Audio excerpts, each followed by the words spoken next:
13:10-12, 21-25. Nasusulat, walang matuwid, wala kahit isa. Wala ni isang nakakaunawa, wala ni isang humahanap sa Diyos. Lahat ay lumihis, sama-sama silang nawala ng kabuluhan. Walang gumagawa ng mabuti, wala kahit isa. Subalit ngayon ay ipinahahayag ang pagiging matuwid ng Diyos na hiwalay sa kautusan at pinatotohanan ng kautusan at ng mga propeta.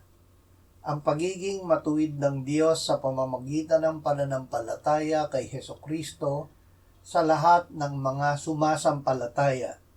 Sapagkat walang pagkakaiba, yamang ang lahat ay nagkasala at hindi nakaabot sa kaluwalhatian ng Diyos.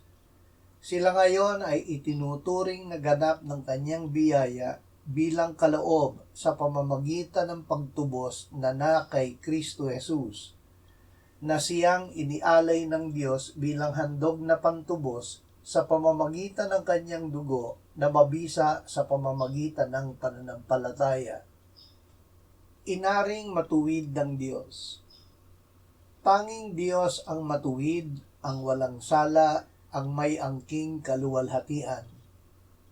Ang tao ay nilikha ng Diyos na kalarawan niya. Kaya't sa pasimula ay angkin ng tao ang katuwiran ng Diyos. Ngunit ang tao ay nagkasala, at tayong lahat ay nagkasala. Walang sino man sa atin ang matuwid. Ngunit dahil ang Diyos ay matuwid, niloob niya na ariin tayong matuwid. Ito ay isinagawa niya sa pamamagitan ng kanyang biyaya. Ibinigay niya ang Panginoong Hesukristo bilang handog na pantubos sa pamamagitan ng kanyang dugo.